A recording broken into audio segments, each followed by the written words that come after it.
Yeah.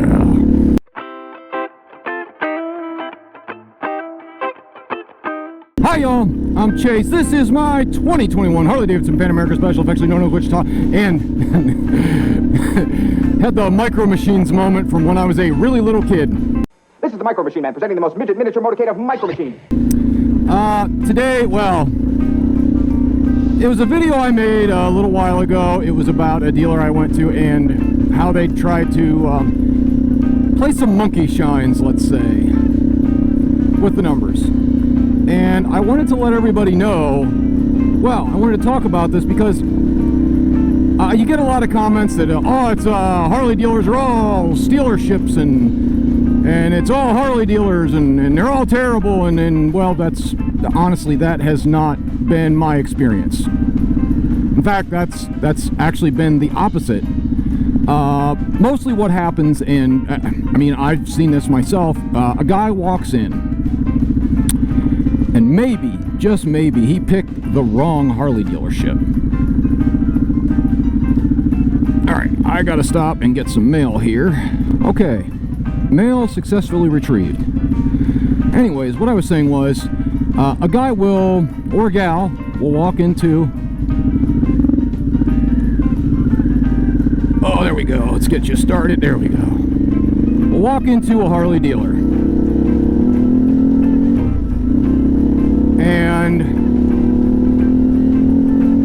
they might actually walk into the wrong Harley dealer. And why could it be the wrong Harley dealer? Well, oh boy, this is bad.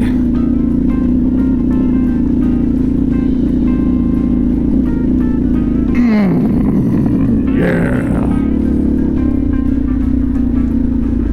Just think I used to do that on on like Sportsters and Dynos and a Road King and a ZX6R and on an Aprilia Shiver. The Shiver was actually the easiest one somehow. But anyways, they walk into the wrong dealership, one of the bad ones. And I've actually had this happen at, you know, at a place that deals Japanese bikes too. So this isn't exclusive to, you know, Harley dealers. You walk in and it's one of those dealers where they think that what they're selling you is, I don't know, like top of the line, this is the most expensive thing. Like, seriously, they believe they're selling you like a Ferrari. Or at least they're going to treat what they're selling as such. And unfortunately, when a guy walks into a Harley dealer and gets that, it's already, the bikes are, let's just call them, they're very expensive. Harley's proud of their stuff.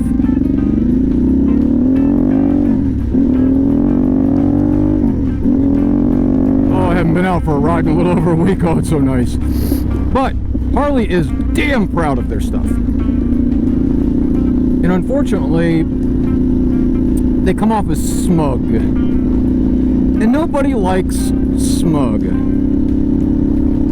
It makes you feel uneasy. Like these people are talking down to you. They think they're better than you. And that will lead you to walk out of the dealership. And like I said, I've had this happen at, you know, at a Japanese motorcycle dealership too. I won't say which one. But that is not always the case. But with Harley dealers, for some reason, it seems that everybody always makes it out to be the case. You know, you get one guy, that's all he rides is, he only rides Japanese bikes. And man, if you want to feel smug, know some smug, I'm telling you, I've been into some Ducati dealerships. Boy, the smug on that, in that place. Woo, boy, it's enough to, well, it's like putting a pillow over someone's head, the amount of smug that's there. But anyways, back to my point. So they only had that one interaction with a Harley dealer, and it was, let's just call it unsatisfactory. Because it was kind of terrible. I mean, and that's the problem. And I mean, I ride looking like a Dyna Bro or some kind of half-assed cowboy Dyna Bro. and I wear a full face. So, I kind of look like I belong in a place like that. But I also ride a Pan Am. Like I said, I've owned other bikes besides, you know, Harleys. So I've been in both kinds of dealerships. I think the problem is, you know, you get a guy that only rides Hondas or only rides, you know, Yamahas, and you put him in a Harley dealer. Well, he's going to get some looks because, well, especially, I mean, man, you show up in a full race suit or decked out in high-vis yellow and greens, dude, you stand out. I mean, it's like going to that, you know, the first day of school. You know, everybody else shows up, and say everybody there's like preppies and goths, and you show up like a 1990s throwback victim of high-vis. Dude, you know, so people are going to look at you and go, well, that guy kind of looks like he don't belong here. Now, does that mean that you're some kind of scumbag or that you should be ridiculed? No. Hell no. I like high-vis. If you don't like it, too bad. But that's the way it is. Because we're humans, and when something is not like the others, we tend to, I don't know, try to stay away from it. Try to keep it on the outside of the group until we know it's okay. It's just human nature. And that's unfortunately what's happening inside of a Harley dealership. Now, I would suggest trying a few Harley dealers. Because that one Harley dealer, please don't let that be representative of all of them.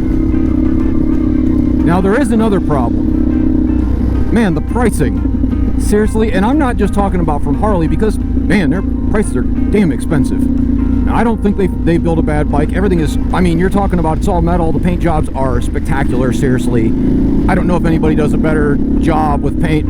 I mean, maybe Ducati does a good job with their paint. I don't know. I've only looked at a few up close, but they looked pretty damn good. So, but when you go into a place and, you know, they're trying to, well, I mean, the last Pan Am I looked at, they were trying to upsell it for $29,000, and then they told me, but we're taking $8,500 off of that. That's not going to sell a bike for you. They know that. They have to know that. No one's that stupid. Especially on a 2-year-old, you know, 2023 yellow Harley-Davidson Pan America. They're hard enough to sell as it is, apparently. I didn't know that, but whatever. I think what the problem is like I said, most people, they go in there expecting to be treated the same as they would be. And I'll tell you this, I've been into Japanese dealers looking like I do.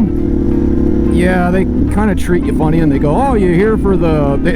They think I might be there for a Honda VTX or something like that, you know, one of their used cruisers or something like that, and I'm there to look at a KLX 300. So, it's all a matter of perspective, and, I mean, you can look out of place. Let's turn some heated grips on. But I think that's what it is. You kind of look out of place, and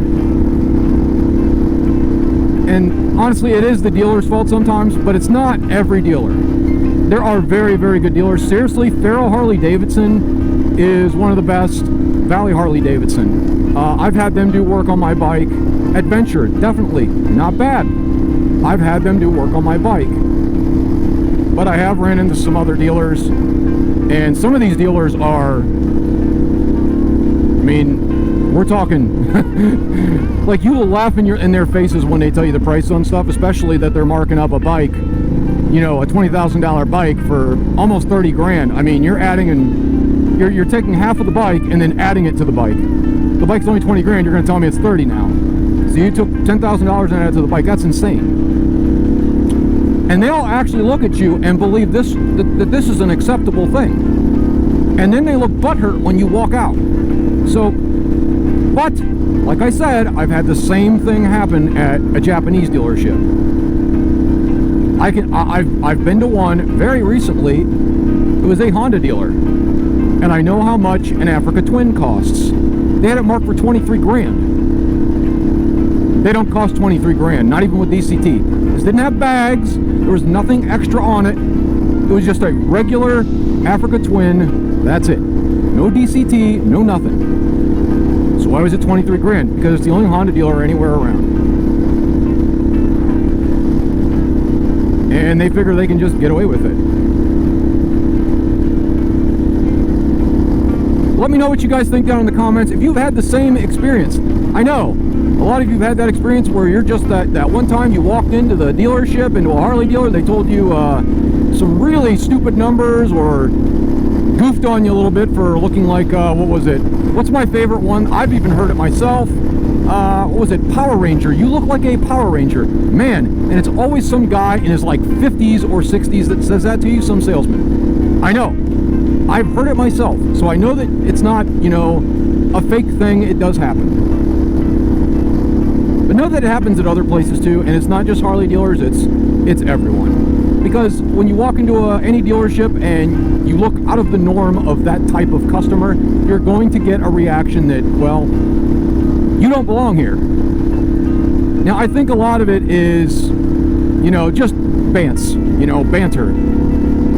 You know, they're going to mess with you a little bit, but hey, you did show up. Now, getting butthurt and leaving, I mean, seriously, over somebody giving you a little ribbing? Seriously, that's, you've kind of, I don't know, you're not helping. And seriously, I don't give a shit what you ride. I don't usually cuss, but I really don't care. If you ride a Harley, if you ride a Honda, if you ride a Triumph, I don't care. I don't care if it's a Royal Enfield. If you're out on the road, man, you know, we're all in this together. It's us versus the Cagers. And we have a lot more in common than, well, anybody that drives something that's four wheels. Also, like and subscribe. Click that ding to be notified of any videos I'm coming out with. Thank you for watching, lads and lasses. Stay safe out there. Stay stubborn. Get out there and ride. Bye, y'all.